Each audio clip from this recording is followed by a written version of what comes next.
Hi there, and welcome to Creating Your Own Lore using Scratch.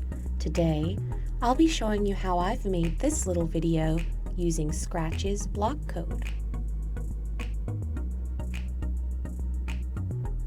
The first thing you're going to want to do today is go to this website. It is scratch.mit.edu. Now, once you go to this website and start your new project, you're going to start off with this little default right here. There's a lot of different tutorials you can use to learn how to use Scratch, but since I'm going to be showing you a tutorial today, we're just going to X out of that right here. But feel free anytime to try those tutorials for yourself and learn some new things. So first, we're going to just be removing this character right here. It's called a sprite, and that's just what we're going to be manipulating around on the screen. And when we design our own lore, we're not going to be using the kitty today though, so ours is going to be about a bear. So we're just going to go down right here and click the little X to remove that sprite. Now all we have is a blank screen. We're going to need to add a character if we're going to tell a story today, so we're going to go down here to this little button and choose a sprite. There's a lot of different things you can do here. You can click surprise to give yourself a random sprite, or you can go through and see all of the ones that they already have to offer. Today I'm going to use a bear walking, just to show the bear walking across the night sky. But you can use anything you like. You can use random, upload, or even paint your own sprite. The options are endless. So now we have our character, and the main character is the bear, but they're not doing anything. So we're going to go over the events tab. Over on the far left, it's the light orange one, and we're going to click this on green flag click block.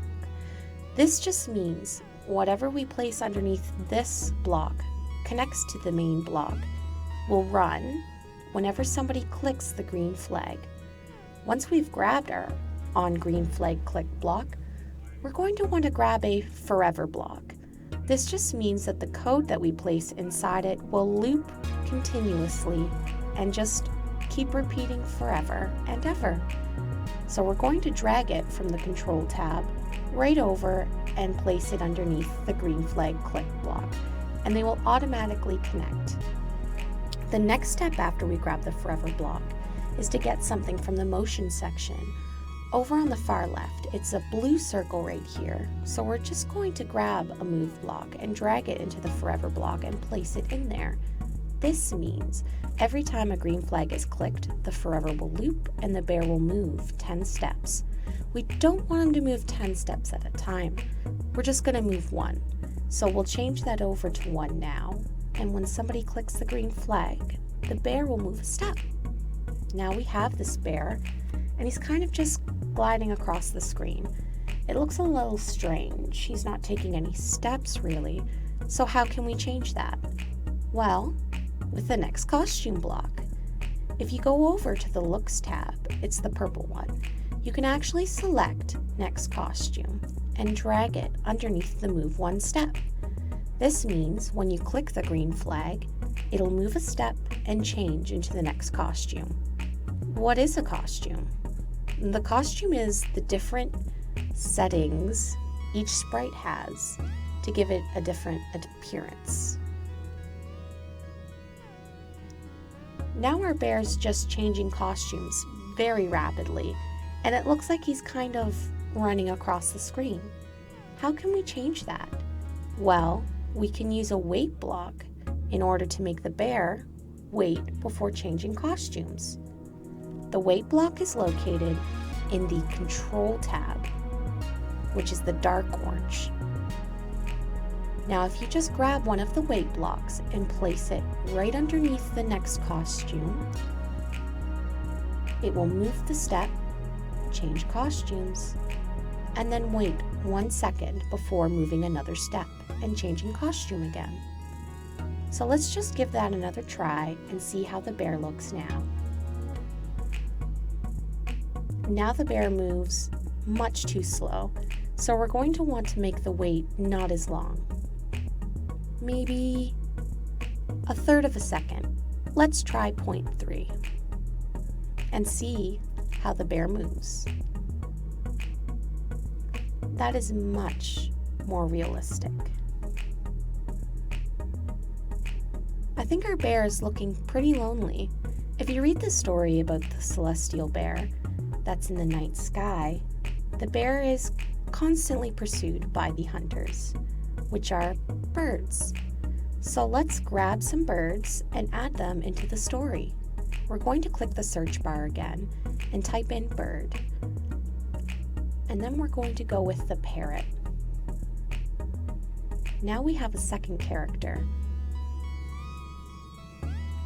And now the bear is just moving across the screen, but our parrot isn't doing anything. This is because we haven't given the parrot any instructions yet. We need to tell it what to do, just like we did with the bear. So we're going to drag the one green flag click block over into the parrot's code. Make sure you have the parrot selected when you drag your block over. And just like we did with the bear, we're going to need another forever block, so we can repeat the same code over and over to make the parrot move across the screen. Just like we did with the celestial bear, we're going to go with the motion and grab a move block. We're going to change it back to one step, just like we did with the bear, and we're going to need another change costume block. This means that the bird is going to take a step and change into the next costume that it has. We're also going to need a wait block, just like we did last time, but this time we're not going to make it the same speed. This is because the bird is always in pursuit of the bear. So if the bird is faster or just as fast, they're going to eventually catch up. So we're going to make this one a wait 0.5. That means wait half of a second, take a step, and change into your next costume. Take a look at what we've got now. We've got our bear moving across the screen and our bird hunter in close pursuit. I'm going to want to add a couple more birds to chase after the bear. So just like we did for the last bird, we're going to choose a sprite. Search for the bird and pick the same one. Then we need to create the code for the bird as well.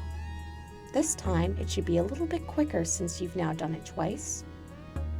On green flag click block, a forever block, move one step,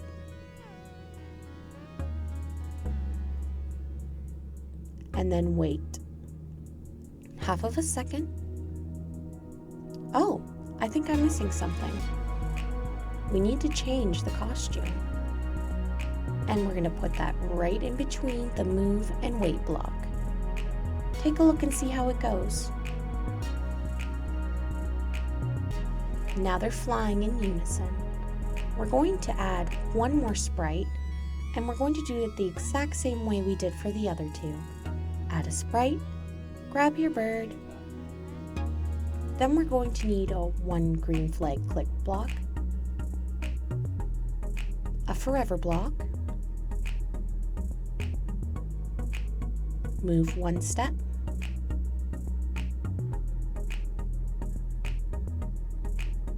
change into the next costume, and then finally, wait half of a second. Now we're going to run and see them all moving at the same time. The story's looking pretty great, but I think it's missing something. Our characters are moving across the screen, and everybody's changing costumes, as they should, but the background is just white. We can add background into our story by clicking this one right down on the bottom. Just like with the sprite, there's a couple of different options you have here. You can upload your own backdrop, click surprise, paint, or choose from one of Scratch's already uploaded backdrops. Ours is going to be about the night sky, so let's try searching space and pick a backdrop. I think that one will work just fine. Now we have our Scratch story pretty much written out. Our four characters are all doing what they should, and we've got our background. There's other things we can add in too, though, to make our story even greater. Let's play around with sounds and see what we can do to add into our story to help the viewer feel emotion when watching. Just like we did when we added a new sprite or added a background into our story, there's a little bubble over here for choosing a sound. You can search a sound, record your own sound, use a surprise sound, or upload your own sound. Let's see what randomly surprise sound we can get.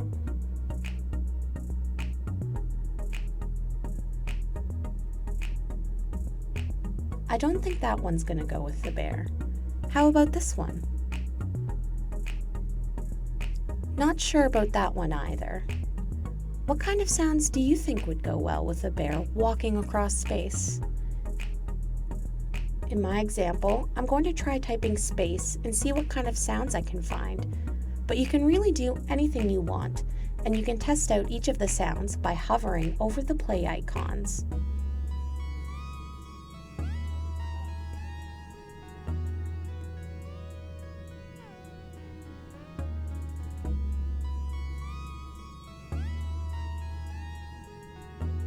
I think I'm going to go with this one. Something that's really neat about making your own videos in Scratch is the ability to customize all of your sounds and doing anything you want with them. You can make them fade in and fade out. You can make them louder or quieter.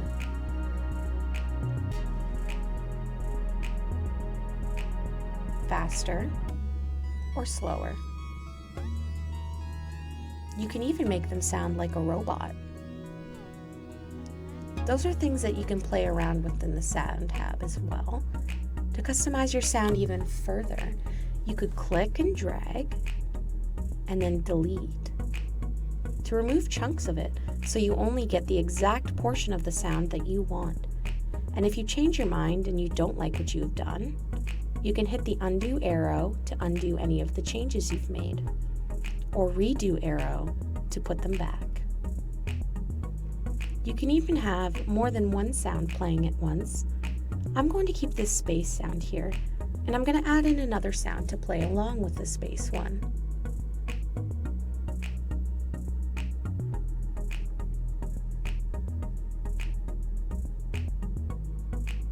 And I'm going to play around with it to get exactly the sound that I'm looking for. Now we have our sound in, but how do we get the sound to play when the code runs? We're going to be using blocks again, so tab back over to the code window and then click on the purple circle to go to sounds. You can do the same thing you did before when you dragged a block into your code.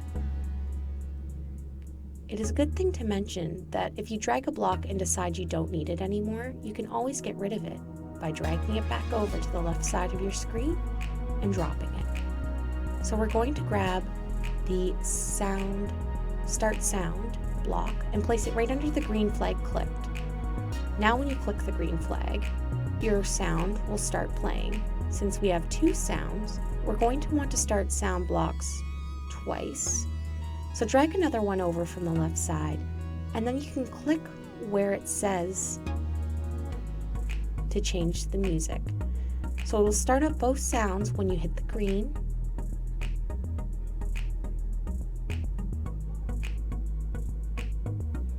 And there you have it, your very own Scratch story, your very own lore that you've created. There are so many different stories to tell, and so many ways to tell your story. So play around with Scratch and create